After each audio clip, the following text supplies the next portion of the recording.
SSC तरफ constable post release करा जायछि। एटी देखि पारुथिबे constable executive male and female in Delhi police examination. आपण मानकर कॉन्स्टेबल पोस्ट रिलीज करा जायछि जोथरे कि उभय मेल एंड फीमेल एलिजिबल अछंती अप्लाई करिबा पई।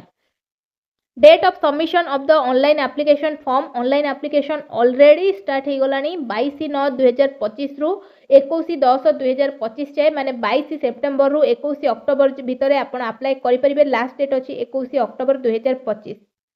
तापर आपण मानकर दे देछि करेक्शन डेट। जदि आपण अप्लाई कला बेले आपनकर किछि त्रुटि रहुछि आपण किछि भूल कर दउचंती ताले ताकू जदि करेक्शन करिया को चाहउचंती ताले 21 अक्टोबर रु नेकी 31 अक्टोबर भितर आपण करेक्शन करि परिबे।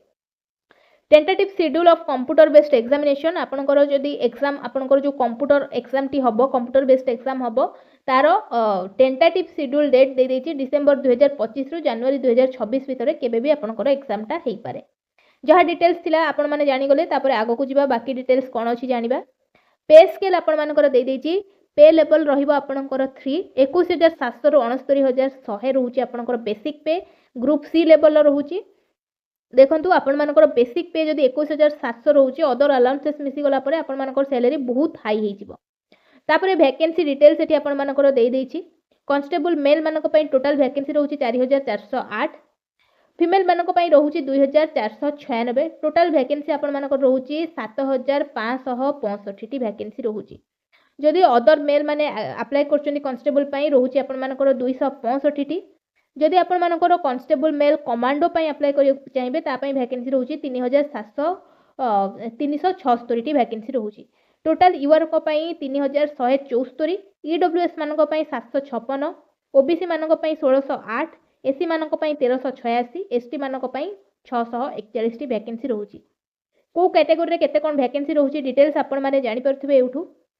तापरे बाकी आपण मानकर एज लिमिट देखिबा। एज लिमिट 18 रु 25 वर्ष जाय भितरे आपण जदि अछन्ती ताले अप्लाई करि परिबे। 21/7/2025 सुधा आपण 18 रु 25 वर्षर हेइ परथिबा दरकार।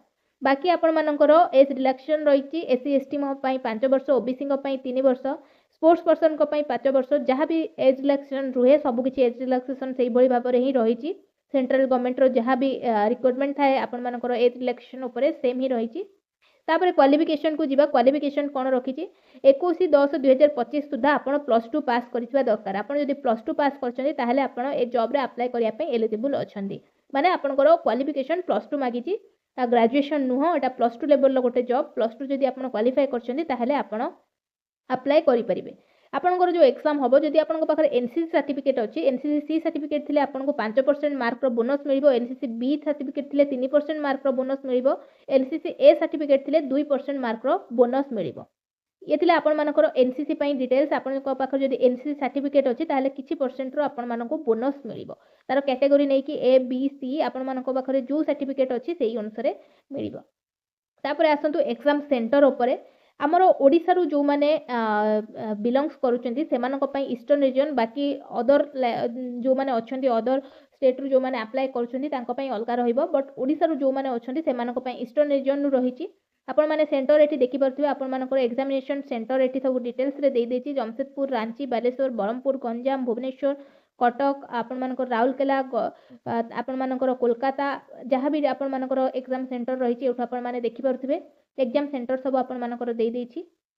ईस्टर्न रीजन बा आपण मानकर सिधरे कोन कोन आछि अंडमान निकोबर आइलैंड आपण मानकर झारखंड ओडिशा आपण मानकर सिक्किम एंड वेस्ट बंगाल या भितरे आपण मानकर ईस्टर्न रीजन न आसुछि। डिटेल्स सब आपण माने जानि गले एग्जाम सेंटर कोठी कोन रहिबो। तापर जिबा एग्जाम केमिति कोन आपण मानकर हबो। प्रथमे आपण मानकर गोटे कंप्यूटर बेस्ड एग्जाम रहिछि। कंप्यूटर बेस्ड एग्जाम हबो जोथरे कि आपण मानकर 100 टी क्वेश्चन आसीबो 100 मार्क रो।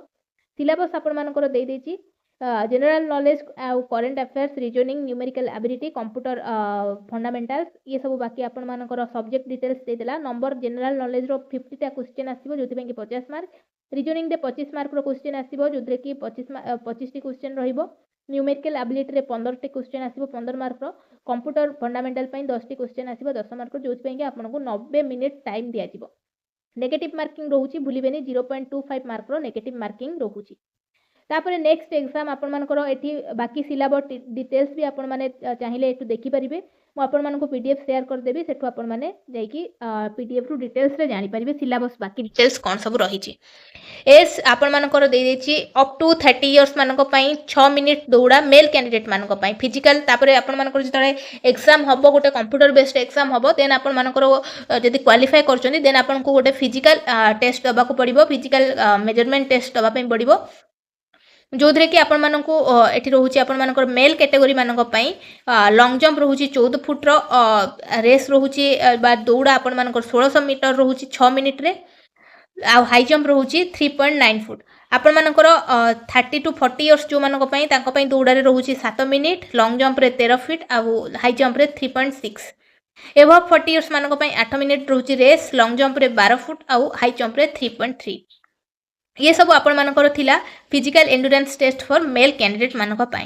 तापरे जदि आप मेल कैंडिडेट माने अप्लाई कर क्वालिफाई कर देउचंदी देन तांकर गोटे फिजिकल मेजरमेंट टेस्ट हबो जो थे कि डिटेल्स आपण मानकर दे देछि आपण मानकर जो फिजिकल मेजरमेंट टेस्ट हबो मिनिमम 170 सेंटीमीटर आपणकर रहिबो हाइट डिटेल्स एठी आपण मानकर दे देला physical measurement test taken only those candidate who qualify physical endurance test से जिन आपन कहि जो माने केवल फिजिकल एंडुरेंस टेस्ट रे पास करचोनी से माने ही फिजिकल मेजरमेंट टेस्ट दे परिबे बाकी डिटेल्स आपण मानकर दे देछि जदि चेस्ट आपण मानकर 81 सेंटीमीटर थिबो आपण मानकर मेल कैंडिडेट मानक पई 5 centimetre of hills area of at least 12 4 14 2.1 ये सब आपण मानकर डिटेल्स दे देछि को कैटेगरी पिला मानक पई केते कोन हाइट वेट दरकार चेस्ट केते कोन दरकार तापर जीवा फिजिकल एंडुरेंस टेस्ट फीमेल मानक पई देछि अप टू 30 इयर भीतर जो माने अछंती 8 मिनिट 1600 मीटर दौड़िया पई आ लॉन्ग जंप आपण मानक 10 फुट लॉन्ग जंप डेइबार अछि हाई जंप रे 3 तापर आपण मानकर 30 टू 40 इयर्स भीतर जदि आपण अछंती 9 मिनिट आपण मानकर रहउची दौड़िबा पई ता सहित 9 फुट रहउची लॉन्ग जंप हाई जंप रहउची 2.9 40 इयर्स एभव जदि अछंती 10 मिनिट रहउची आपण मानकर दौड़ा पई 8 फुट रहउची आपण मानकर हाई जंप पई 2.6 रहउची आपण मानकर लॉन्ग जंप पई सॉरी लॉन्ग जंप पई रहउची 8 फुट आ हाई जंप पई रहउची 2.6 ये सब थिला आपण मानकर फीमेल कैंडिडेट मानक पई देन फीमेल कैंडिडेट जो माने पास कर जाउछन फिजिकल एंडुरेंस टेस्ट से मानको गोटे फिजिकल मेजरमेंट टेस्ट दियाजिवो जोद्रे कि हाइट अछि 157 सेंटीमीटर हाइट आ आपण मानकर चेस्ट वगैरह ये सब किछि मेजरमेंट नाही फीमेल मानकर तापर आगो को जीवा कोन देछि देन आपण मानकर जदि मेडिकल स्टैंडर्ड टेस्ट गोटे करा जिवो सेतरे जेमिति कि आपनकर कोनोसी टैटू नथिबो ये डिटेल्स सब आपण मानकर दे देछि कोटा केते साइज रो थिबो पर्टिकुलर ये सब डिटेल्स आपण मानकर दे देछि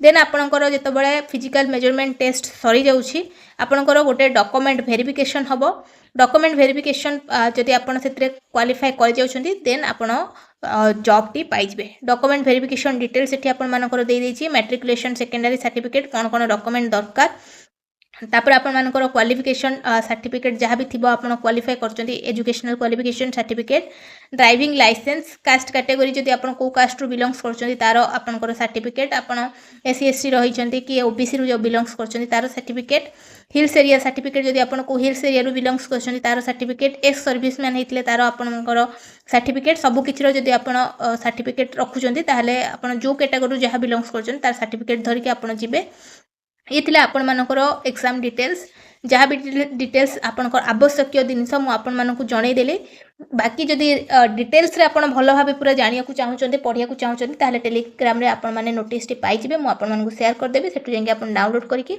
अदर डिटेल्स जहाँ भी रही आपण माने सेटु देखि परिबे मोस्ट इंपोर्टेंट जहाँ भी आपण मानक पई निहाती आवश्यक आपण मिनिमम जने अप्लाई करिया पे जहाँ जहाँ आवश्यक से सब डिटेल्स मु वीडियो माध्यम रे जणै देछि वीडियो टी भल लागी थिले लाइक शेयर सब्सक्राइब करिया को बिल्कुल भी भूलिबेनी रहिली नमस्कार।